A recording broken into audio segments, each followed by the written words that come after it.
Good morning, good evening, good night. We're watching this transmission. It is I, Mike Martins. And I got a little bit of downtime here at the house. The whole house is sound asleep. And, yeah, this is a test project. It's being launched in a small city here. It's called Squamish. It's about 30 minutes north of Vancouver. Uh, on your way up the Sea to Sky Highway. I think it's on the way to Whistler, if I remember correctly. It's been a long time since I've been in Squamish. Anyways, they're piloting this new program, and they want to start banning people from sleeping in their vehicles and tents and whatnot.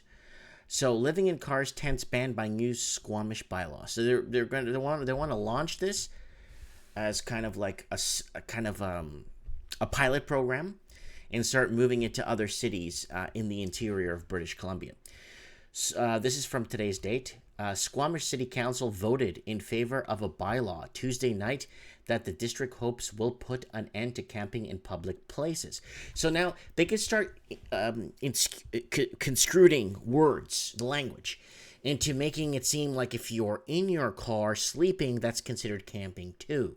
So it could be an umbrella word. So an umbrella word basically would cover sleeping in cars, tents, RVs, anything basically that's on wheels or anything that's basically not you're not indoors. You're not in a shelter or a place of shelter, right? The bylaw, which seeks to ban people from camping in cars and tents, came after the district said some campers were leaving behind garbage and endangering wildlife. Wow. There's people that don't know how to do zero trace camping, and they are definitely having an impact. Zero trace camping is basically a stealth camping. Basically, there's a lot of stealth vans on there on YouTube if you guys want to look it up. A lot of people are creating these stealth vans, and they look like James or Jimmy's plumbing service, and with the phone number on the side and everything.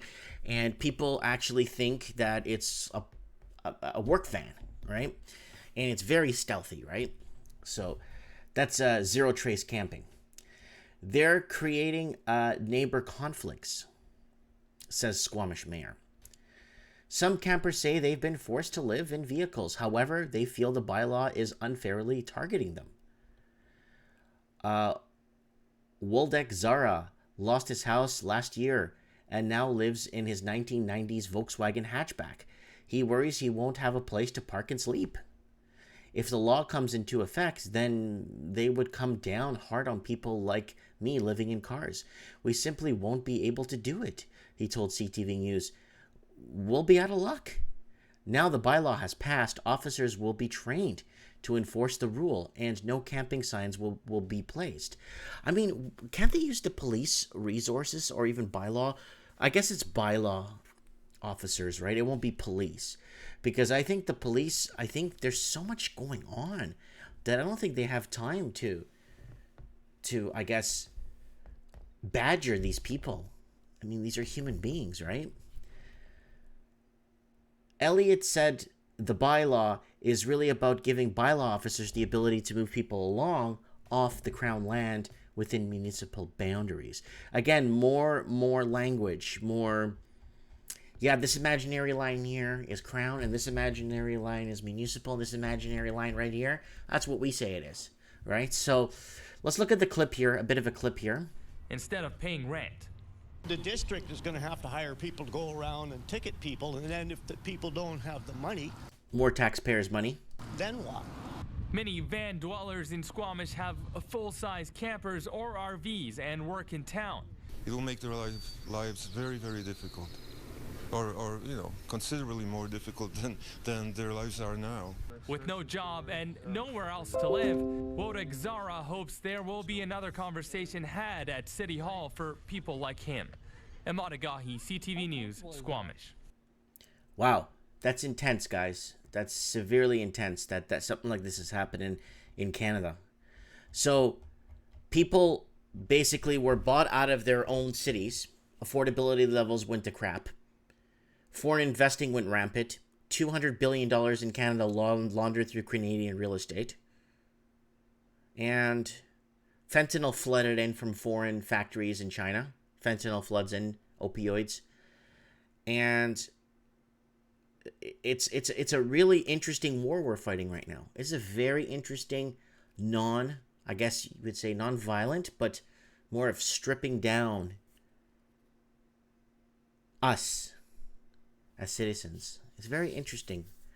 Anyways, let me know what you guys think. Comment below. And if you guys want to support this transmission and you like my bad reading and enjoy listening to me talk, go ahead and buy me a coffee on Patreon. And yeah, support me on Patreon, guys. The whole the Yahoos over at YouTube, monetization went to nothing now. So if you want to support me by donating $1 a month to buy me a coffee, it's coffee money. And let me know what you guys think in the comments below. I would like to know. You know, I mean, everywhere's seeing this phenomena. Every English-speaking country. I think it started first about 9 years ago. Okay, it happened all over California. I mean, okay, it really started heavy about 8 to 9 years ago in New Zealand. When right now, the New Zealand proper that actually own their own property is very low. It's like around 26 or 30% of New Zealand proper own their own homes. So it's pretty low. So a lot of people rent, right? So it's called the Great New Zealand Sellout, and a lot of people have been sleeping in cars. I spoke to one guy from Welland, was it Welland, New Zealand? And he told me that he's been sleeping in his car for 9 years now. And he works as a fumigator. You know, has his gym membership, works out, takes a shower, you know. And he's been working as a fumigator for years. So, I don't get it, guys. I don't get it. Comment below, let me know.